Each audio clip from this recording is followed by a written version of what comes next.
আল্লাহর পয়গম্বর আরবি সাল্লাল্লাহু আলাইহি ওয়াসাল্লাম একটা চিঠি লিখলেন, রোম সম্রাটের নিকটে একটা চিঠি লিখলেন।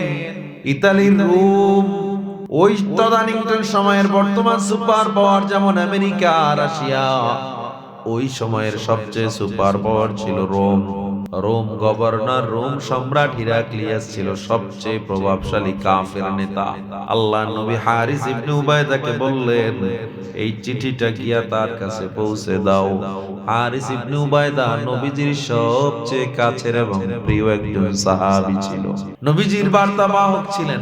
হারিস ইবনে উবাইদা চিঠিটা যখন পৌঁছে দিলেন রোমে, রোম সম্রাট চিঠিটায় দেখতেছে আল্লাহর নবী বলতেছে, রোম সম্রাট, আল্লাহর কাছে একমাত্র মনোনীত ধর্ম হলো ইসলাম।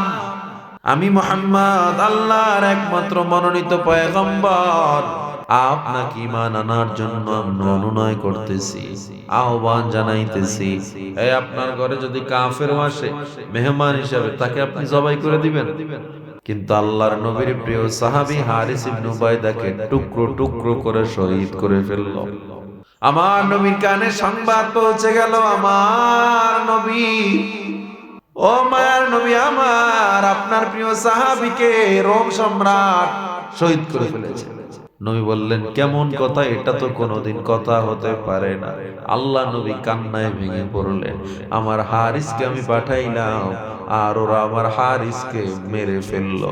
আল্লাহ নবী দাঁড়াইয়া বলে, আর একটা সংবাদ পৌঁছে দাও রোম সম্রাটে, ও একজনের জান নিয়েছি, আমরা 3000 জান জীবন দেওয়ার জন্য আসতেছি, পারলে মোকাবেলা যেন করে। আল্লাহু আকবার বলে। রোম সম্রাট অহংকারী বাদশা, দম্ভ, অভাব নাই। রোম সম্রাট কয়, আসো 3000, আমি রেডি করলাম 1 লক্ষ। কয় লক্ষ?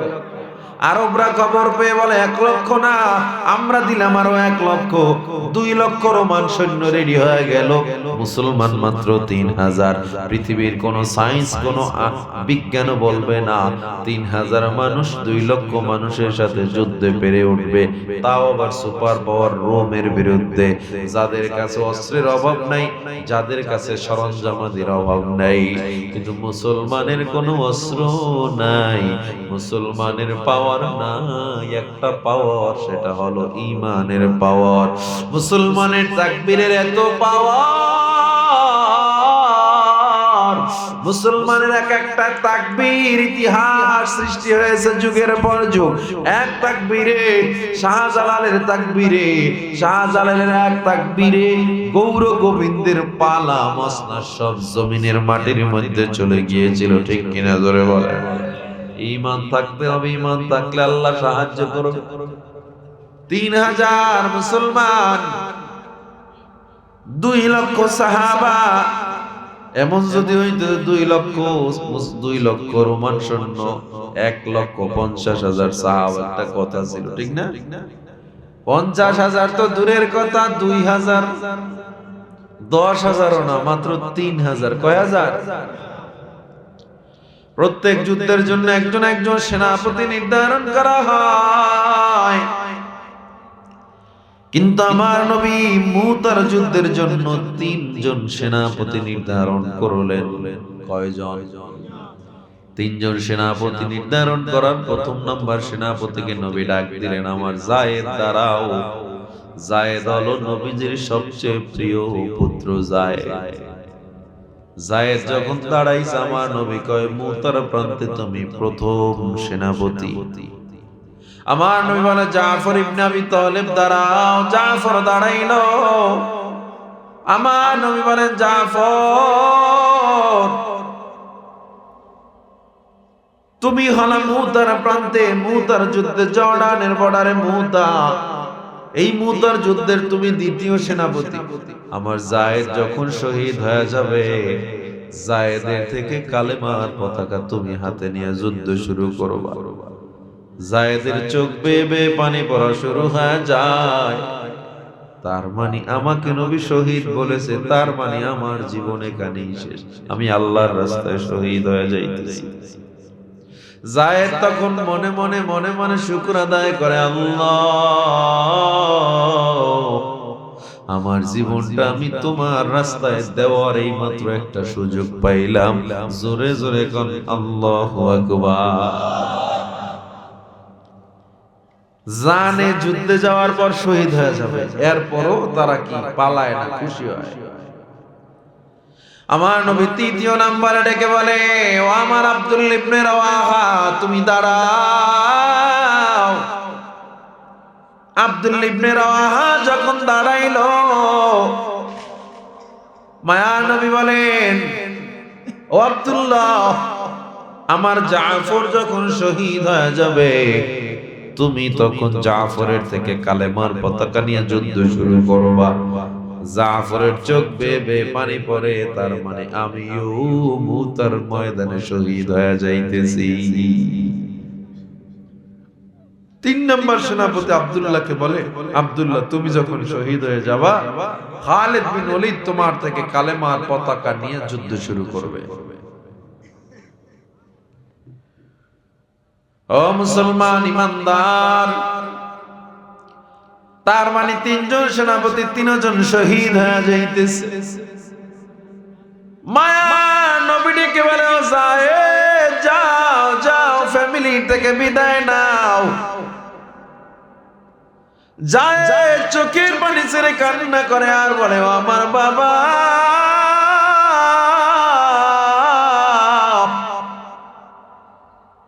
বড় মায়া করে আপনি আমায় লালন পালন করেছেন, এত আদর করেছেন, বলেন আমার আর ফ্যামিলি কোথায় আপনি ছাড়া? আমার মা একমাত্র আম্মা জান আয়েশা,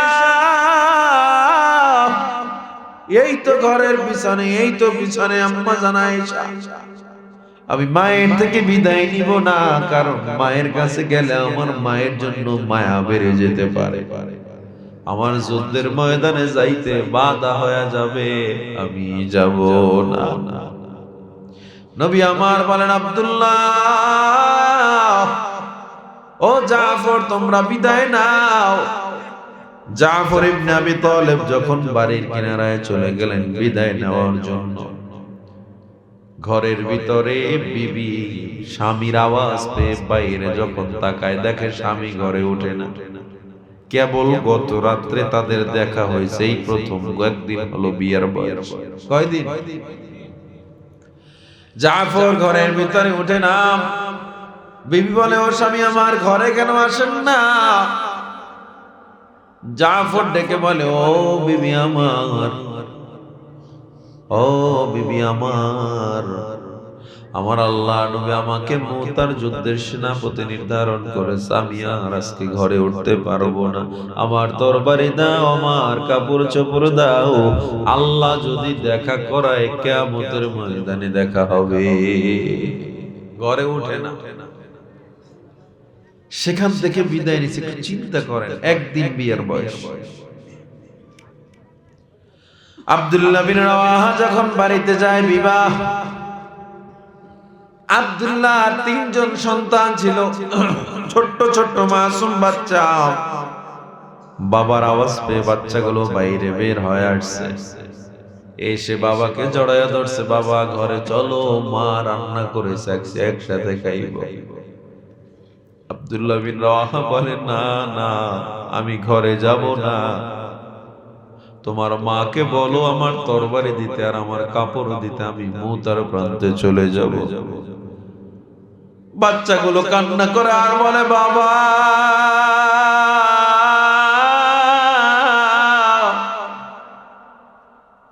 কতদিন হয় বাড়িতে আসো না, আজকে চলো একসাথে খাবো।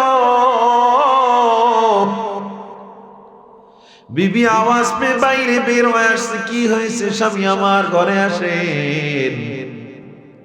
আব্দুল্লাহ বলে, বিবি না না, আর ঘরে যাওয়া হবে না, আল্লাহ যদি কবুল করে জান্নাতে দেখা হবে। বিবি কয় কেমন কথা কি বলতেছেন? বলে আমার নবী আমাকে মুতার যুদ্ধের সেনাপতি নির্ধারণ করেছে, শুধু সেনাপতি না শহীদ সেনাপতি হিসাবে নাম ঘোষণা করেছে। ও বিবি আর দেখা হবে না, আমি যদি ঘরে উঠি আমার তোমাদের জন্য মায়া লেগে যাবে, আমি আর ঘরে উঠবো না, আমায় বিদায় দিয়া দাও। একটু জোরে জোরে বলেন আল্লাহু আকবার। ও মুসলমান, সব সাহাবায়ে কেরাম রেডি হয়ে গেছে, সেনাপতি 3 জন রেডি হয়ে গেছে। আমার নবী আগায়া দিলেন প্রায় অর্ধেক পথ। মদিনা থেকে 1000 কিলোমিটার দূরে হলো মুতার প্রান্ত। কত দূরে, কত দূরে! 1000 কিলোমিটার দূরে মুতা। নবী সবাইকে আগায়া দিয়ে নিজে মদিনায় মসজিদে নববীতে চলে আসলেন। কিছু সাহাবায়ে কেরাম যায় নাই, ওই সাহাবীদেরকে নিয়ে নবী মসজিদে নববীতে বসে আছে। আমার নবী বলতেছে আমি এই মুহূর্তে দেখতেছি আমার যায়েদ এক হাতে কালেমার পতাকা নিয়ে আর এক হাতে তরবারি নিয়ে 2 লক্ষ রোমান সৈন্যের উপরে ঝাঁপিয়ে পড়েছে। আল্লাহু আকবার, আল্লাহু আকবার। আমার নবী মসজিদে নববীতে বসে বসে তাকবীর দিতেছে। আমার নবী শুধু বলতেছে আল্লাহু আকবার, আল্লাহু আকবার। আমার নবী ডেকে বলে আমার যায়েদের তরবারির এত পাওয়ার, যায়েদের তরবারির সামনে কেউ দাঁড়াতে পারে না। যায়েদের তরবারির আঘাত বেঈমান কোন সব জমিনে শুয়ে যাইতেছে। হঠাৎ করে নবী আবার চোখ বন্ধ করে বসে পড়লেন। আমার নবী কান্নায় ভেঙে পড়লেন। আমার নবী ডেকে বলে সাহাবায়ে কেরাম শোনো, আমার যায়েদের বুকের ভিতরে তীর ঢুকে গেছে, বেঈমানরা যায়েদকে শহীদ করে ফেলেছে। আমার যায়েদ দুনিয়া থেকে বিদায় হয়ে গেছে। ও সাহাবায়ে কেরাম, যায়েদের থেকে কালেমার পতাকা আমার জাফর এই মুহূর্তে হাতে নিয়ে যুদ্ধ শুরু করেছে।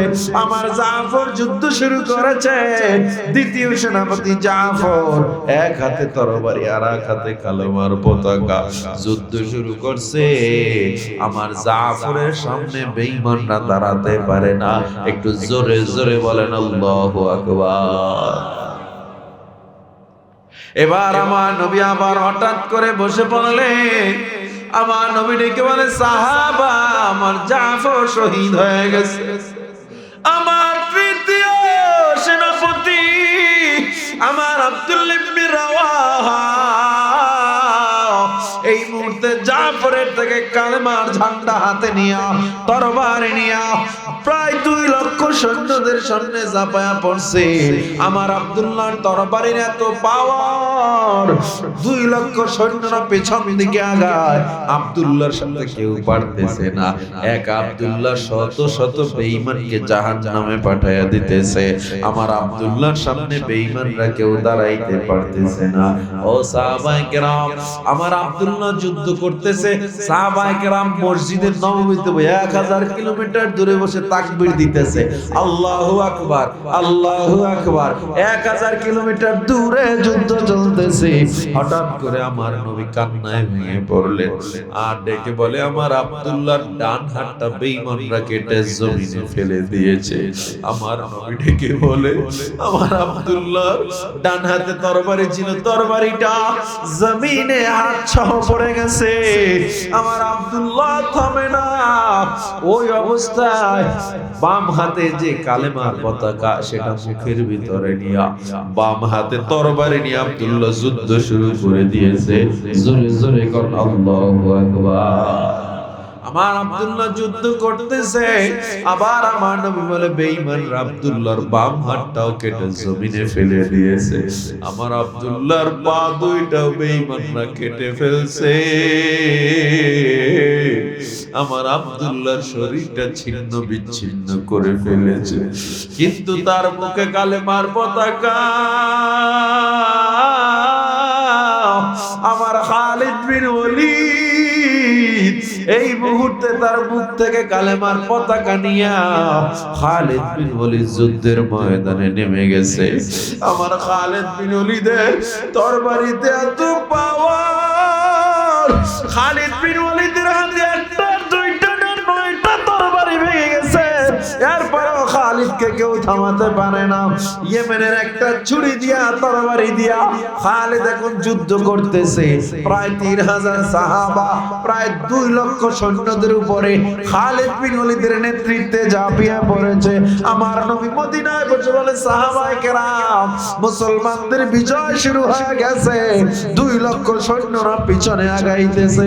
আমার খালিদ বিন ওয়ালিদ, আমার সাহাবায়ে কেরাম পিছনে যায় না, রোমানরা পিছনে ভাগতেছে, রোমানরা পিছনে ভাগতেছে। আল্লাহু আকবার, জোরে বলেন আল্লাহু আকবার। আমার সাহাবায়ে কেরাম সামনে আগায়, নবী আমার তাকবীর দিয়া দাঁড়ায় গেলেন। আল্লাহু আকবার। বেঈমানরা পালাইতেছে, রোমানরা পালাইতেছে, মুসলমানদের সামনে তারা দাঁড়াইতে পারে না, মুসলমানদের অস্ত্রের সামনে তারা দাঁড়ায় না। মুসলমানের অস্ত্র কি বলে? 1 নাম্বার অস্ত্র হলো তাদের অন্তর আল্লাহর জন্য ভয়, এবং তাদের মুখে আল্লাহর তাকবীর। হাতের অস্ত্রের কোনো মূল্য নাই। আমার নবী তখন তাকবীর দিতেছে আর বলতেছে, মুতার প্রান্তে ইসলাম বিজয় হয়ে গেছে। 2 লক্ষ সৈন্যকে হারায়া দিল 3000 সাহাবা। বিজয় উল্লাস, মুসলমান ফেটে পড়ছে। কিন্তু আমার নবী কিসের বিজয় উল্লাস করবে? নবী আমার দৌড়াইতে দৌড়াইতে আব্দুল্লাহ ইবনে রাওয়াহার বাড়িতে চলে গেছে। আমার নবী জাফরের বাড়িতে চলে গেছে। আব্দুল্লাহ ইবনে রাওয়াহাকে আমার নবী ডাক দিয়া বলে, বিবিকে ডাক দিয়া বলে, ও আব্দুল্লাহর বিবি, তোমার স্বামী মুতার প্রান্তে আল্লাহর জিম্মায় চলে গেছে, শহীদ হয়ে গেছে। ও আব্দুল্লাহর বিবি, তুমি আজ থেকে আল্লাহর কাছে শুকর আদায় করবা, আল্লাহ তোমাকে শহীদের বউ হিসেবে কবুল করেছে। সন্তানগুলোর ডাক দিয়ে আমার নবী বলে, তোদের কপাল কত ভালো, তোরা শহীদের সন্তান হয়ে গেছে। আবার আমার নবী জাফরের বিবির কাছে গিয়ে আমার নবী বলতেছে, তোমার স্বামী শহীদ হয়ে গেছে। একদিন বিয়ার বয়স, স্বামী শহীদ হয়ে গেছে। তুমি আল্লাহর কাছে শুকর আদায় করো, তোমাকে আল্লাহ কিয়ামতের দিন শহীদের স্ত্রী হিসেবে মর্যাদা দিবেন। আম্মা জান আয়েশার কাছে গিয়া মায়া নবী আমার বলেন, আয়েশা, এত কষ্ট করে লালন পালন করেছো যায়েদকে, আমার যায়েদ মুতার প্রান্তে শহীদ হয়ে গেছে।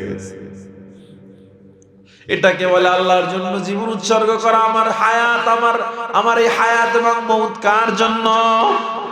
এই জোরে বলেন, কার জন্য? কোন মানুষের জন্য না। মানুষের গোলামি চলবে না। যারা জীবনে মানুষের গোলামি করেছে এরা কোনদিন দেখবেন সফল হতে পারে না। আল্লাহ কয়, তোরে আমি দামি বানাইছি, আমারে তুই সিজদা দিবি, তুই এত বড় কপাল ভরা, তুই আরেকজনকে গিয়ে সিজদা দাও। তোরে আমি বানাইছি দামি, তুই নিজের নিজে এত সস্তা বানাই বললি? নাই। এই যে কবরে সিজদা দেয়, নেতাদের পূজারি করে, নেতা আইলি জীবন উৎসর্গ করে দেয়। আরে বাপ রে বাপ, এই চাটু করে কি দরকার? আমার জীবন একজনের জন্য, কার জন্য? আল্লাহর ছাড়া দুনিয়ার কাউকে ভয় করার মানেই নেই। আল্লাহ কি বলবে অমুকের টাকা বেশি, কিয়ামতে তার একটা বড় চেয়ার দাও? হ্যাঁ, বলবে নাকি? আল্লাহ বলবেনি তুমি অমুক দলের কি ছিলা, প্রধানমন্ত্রী, আসো তোমার আলাদা চেয়ার দেই। তুমি মুফতি, বক্তা, তুমি শাইখুল হাদিস, ইমাম, তোমার চেয়ার দেই, এটা বলবে? আল্লাহর কাছে এগুলোর কোনো ভাগ বাটোয়ারা নাই। আল্লাহর কাছে পরিচয় একটাই, মান আমিলা সলিহা, যারা নেক আমল করবে তাদের দাম আল্লাহর দরবারে আছে, আর যারা নেক আমল করবে না তাদের দাম আল্লাহর দরবারে নাই। এজন্য বহু আলেম জাহান্নামে চলে যাবে, বহু মূর্খ জান্নাতে চলে যাবে। কি কারণে? আমলের পার্থক্য কারণে। আমল, আলেম হয়েও নামাজ পড়লাম না, মূর্খ হয়েও নামাজ পড়ে, দাম কার বেশি? নামাজের দাম বেশি। আমি বিশাল পীর হইলাম কিন্তু আমি কিবত করি মানুষের, কিন্তু একজনে বিশাল পীর না, সে মুরিদ। সে মুরিদ, হক্কানি পীরের মুরিদ, ভণ্ড পীর না।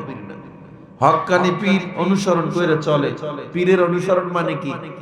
কোরআন হাদিসের অনুসরণ। পীর বলবে কোরআন হাদিসের কথা, এমন না পীর মন করে একটা কইয়া দিল আর আপনি চলবেন, এটাই তো ভণ্ড পীর।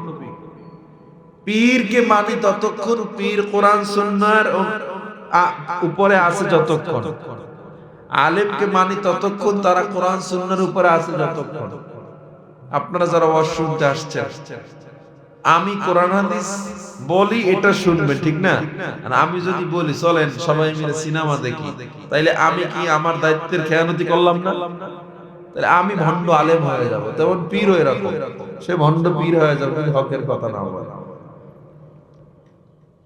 তাহলে আপনারা কেন, আমার বুঝে আসে না কেন আপনারা গোলামি করবেন মানুষের?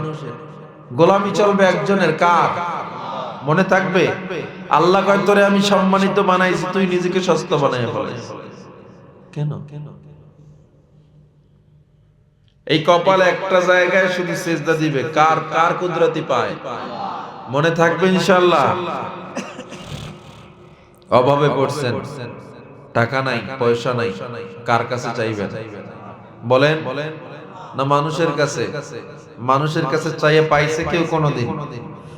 মানুষের কাছে চাইলে মানুষ বেজার হয়, আল্লাহর কাছে না চাইলে আল্লাহ বেজার হয়। সবচেয়ে আসে বেশি কার কাছে?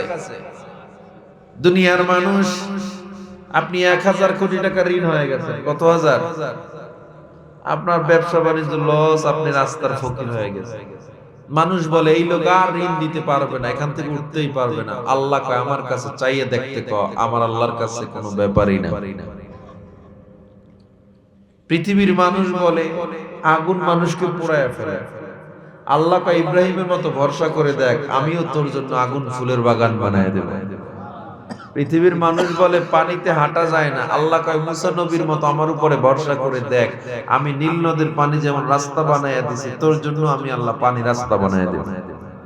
পৃথিবীর মানুষ বলে কোন মাছের পেটে, কোন পশুর পেটে মানুষ থাকতে পারে না, সায়েন্স বলে গরমে গলে যাবে, 1 মিনিট থাকতে পারে সর্বোচ্চ। আল্লাহ কয় ইউনূস আলাইহিস সালামের মতো ভরসা কর, আমি 40 দিন ধরে মাছের পেটে বাঁচায় রাখবো। ভরসা করতে হবে। পৃথিবীর মানুষ বলে একটা বিশাল রাজকীয় লোহার তালা দরওয়াজা খোলে না চাবি ছাড়া, এরকম 60টা দরওয়াজার মধ্যে ইউসুফ আলাইহিস সালামকে জুলাইখা আটকাইছে। পৃথিবীর সব বিজ্ঞানরা বলবে এটা সম্ভব না এই তালা খোলা। আল্লাহ কয় ইউসুফের মতো আমার উপরে ভরসা করে একটু দৌড় দে, তালা খুলে দেওয়ার দায়িত্ব আমার। সুবহানাল্লাহ, আইনা মুখ থেকে না? তাইলে কি বোঝা গেল? আল্লাহর উপরে ভরসার স্তরটা হাই লেভেলে রাখতে হবে। মাথায় উকুন হয়েছে, উকুন, এক সাহাবীর মাথায় কি হয়েছে? এই উকুনের জন্য আল্লাহর কাছে দোয়া করতেছে, আল্লাহ আমার মাথায় উকুন সরায় দাও। আল্লাহ সরায় দিয়েছে। ওই দিন নবীজি বলছে যে কোন ছোট থেকে ছোট এবং বড় থেকে বড় কোন কাজের সাহায্য আল্লাহকে ছাড়া কারো কাছে বলবা। আপনি চিন্তা করেন উকুনের কথা, আল্লাহর কম, এটা একটা কথা, কিন্তু বইলা দেখেন আপনার ঘরে বিপদ, টাকা নাই, অভাব, পয়সা নাই, বিশাল সমস্যায় পড়ছেন, ঘরে ঋণ হয়ে গেছেন, শুধু একটা আমল করেন, আস্তাগফিরুল্লাহ। কি? আস্তাগফিরুল্লাহ, আস্তাগফিরুল্লাহ জিহ্বায় লাগায়া নেন। আল্লাহর নবী বলে এই আমলটা যখন বান্দা শুরু করবে, আল্লাহ তাকে সেই বিপদ থেকে উত্তরণের এমন কিছু পথ বাতলে দিবে, এমন কিছু পথ বের করে দিবে যা বান্দা কল্পনাও করে না। পাহাড় পরিমাণ যদি ঋণও থাকে, যদি বান্দা শুধু বলে আল্লাহুম্মা কফিনি বিহালালিকা আন হারামিকা ওয়া আগনিনি বিফাদলিকা আম্মান সিওয়াক, আল্লাহ বলে পাহাড় পরিমাণ ঋণ আমি আল্লাহ দূর করে দিব। খালি আল্লাহরে বলতে হবে, জায়নামাজটা বিছান একটু গভীর রাত্রে, কপালটা আল্লাহর কুদরতি পায়ে ঠেকায়া বলেন আল্লাহ আপনার তো বান্দার অভাব না, আমি তো একা আপনার গোলাম, আপনার অনেক বান্দা কিন্তু আমার তো আল্লাহ আপনি একজন, আমি কার কাছে চাইব? আল্লাহ অনেক গুনাহ করছি, ক্ষমা করেন আল্লাহ, আমি ঋণগ্রস্ত, ঋণগুলো শোধ করার তৌফিক দেন। আল্লাহ আমার ব্যবসা বাণিজ্যে বরকত না, একটু বরকত দিয়ে দেন। আল্লাহ আমার সন্তানের ক্যান্সার বা আমার ক্যান্সার বা অসুস্থ অথবা জমি নিয়ে সমস্যায় আছে, আল্লাহকে বলেন, আল্লাহর নবী বলে চোখের পানি নাকের ডগায় আসার আগে আল্লাহ দোয়া কবুল করে নেবেন।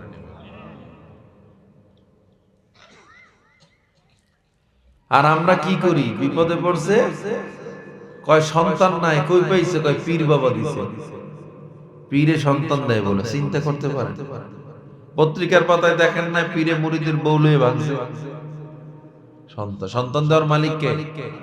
রিজিক দেওয়ার মালিক কে? সবাই বলেন। রিজিকের মালিক কে? সন্তান দেওয়ার মালিক কে? হায়াতের মালিক কে? মৌতের মালিক কে? আল্লাহর কাছে চাইতে হবে, মানুষের কাছে চাওয়া যাবে। আজকে আমাদের আলোচ্য বিষয়, আমার জীবন মরণ হায়াত মৌত ভরসা একমাত্র কে? যারা আপনারা এত টাইম বসে আছেন, একটু মোনাজাত দিয়ে যাওয়া যাবে না? আল্লাহুম্মা আমিন।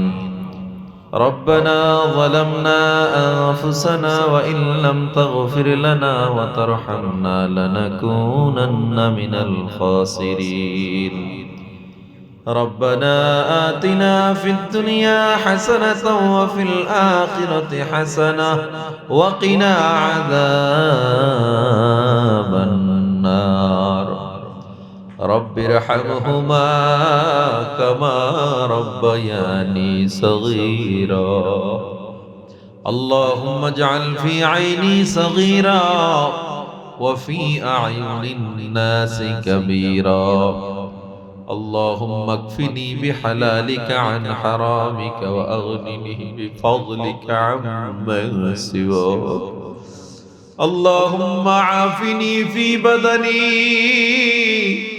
اللهم عافني في سمعي اللهم عافني في بصري لا إله إلا أنت اللهم إني أعوذ بك من الكفر والفقر اللهم إني أعوذ بك من عذاب القبر لا إله إلا أنت اللهم إنا نسألك الجنة ونعوذ بك من النار اللهم إنا نعوذ بك من البرص والجنون والجذام ومن سيء الأسقام يا ذا الجلال والإكرام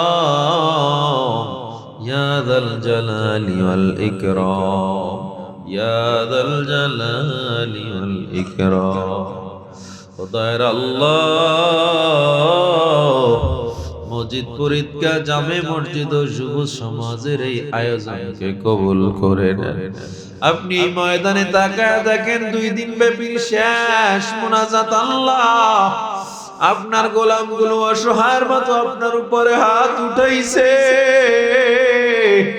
আপনার রহমতের উপরে ভরসা করে হাত উঠাইছি, আপনার দয়া দিয়া মোদের ক্ষমা করে দেন আল্লাহ। এই জীবনে কত গুনাহ করছি, ডানে তাকাইলে গুনাহ বামে তাকাইলে গুনাহ। আমাদের গুনাহ যত বড় হোক না কেন আপনার দয়া অনেক বড়। আমাদের গুনাহ যতই বড় হোক না কেন আপনার রহমান নামের পাওয়ার অনেক বড় আল্লাহ।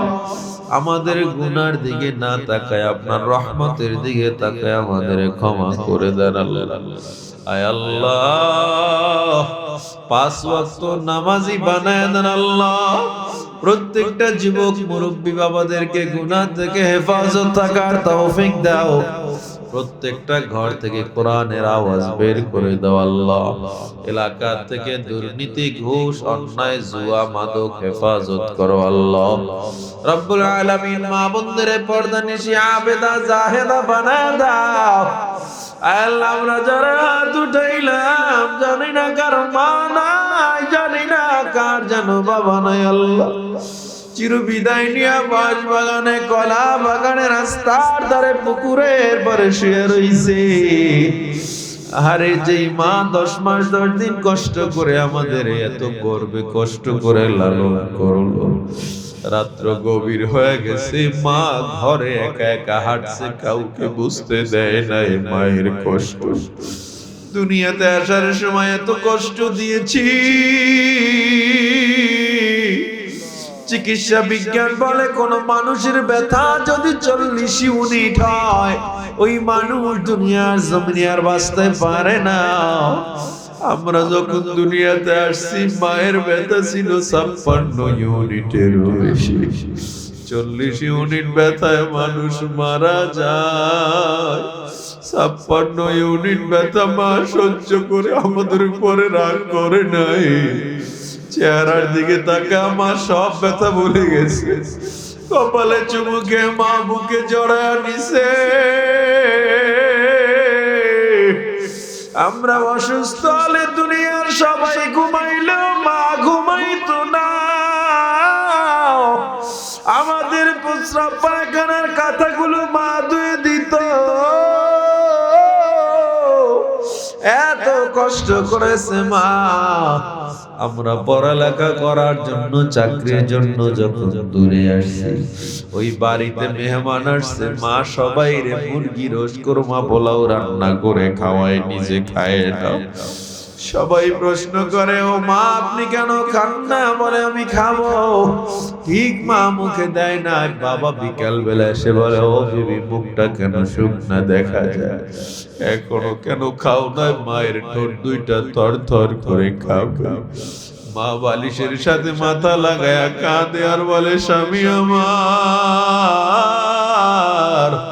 আমি কেমনে তো ভালো খাবার খাবো, আমার খোকা দূরে। ও কি খেয়ে আছে না খেয়ে আছে আমি মা জানি না। ও আল্লাহ, ময়দানে তাকা দেখো কার যেন মা নাই। 5টা সাদা কাপড়ের প্যাকেট বানায়া কবরে রেখে দিছে আল্লাহ। সন্তানের দোয়ার ওসিলা করে মায়ের কবর জান্নাতের বাগান বানায়া দাও। আল্লাহ তাকা দেখো কার যেন বাবা ও নাই। যেই বাবা চৈত্র মাসের রোদে পিঠটারে পোড়াইয়া আমাদের জন্য রোজগার করেছে, বাবা ছেঁড়া গেঞ্জি ছেঁড়া জুতা দিয়ে জীবন কাটায় দিছে। ঈদ চলে গেছে, নতুন জামা কাপড় নিজের জন্য কিনে নেয়। আমাদের খুশি রাখার জন্য বাবা এত কষ্ট করেছে। আল্লাহ জানি না কার যেন বাবা নামের ছায়াটা মাথার উপরে নাই। আল্লাহ সন্তানের দোয়ার ওসিলা করে মা বাবার কবর জান্নাতের উঁচু মাকাম বানায়া দাও আল্লাহ। যাদের মা বাবা বেঁচে আছে হায়াত বাড়ায়া দাও, বেশি বেশি খেদমত করার তৌফিক দাও আল্লাহ।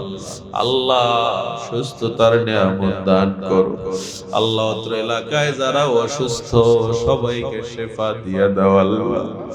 আল্লাহ যারা ঘরে অনেকে মাহফিল আসতে পারে না অসুস্থতার কারণে, অনেকে হাসপাতালের বিছানায়, আল্লাহ তোমার সে বড় ডাক্তার কেউ না। অনেকে খানে আসছে অসুস্থতা নিয়ে আল্লাহ। আল্লাহ আমরা যারা অসুস্থ সবাইকে শেফায়ে আজেলা কামিলা দিয়া দেন আল্লাহ রব্বুল আলামিন। মরণ পর্যন্ত আপনার দ্বীনের উপরে থাকার তৌফিক দেন আল্লাহ। আল্লাহ যারা পরীক্ষার্থী পরীক্ষায় সফলতা দেন আল্লাহ। আল্লাহ যারা দান খায়রাত করেছে দেশ থেকে বিদেশ থেকে, সবার দানকে আপনি কবুল করে নেন আল্লাহ। সবাইকে আপনি বিপদ থেকে হেফাজত রাখেন, পরকালে মুক্তির ফয়সালা করে দেন, দুনিয়ায় সম্পদের ভান্ডার দিয়া দেন আল্লাহ রব্বুল আলামিন।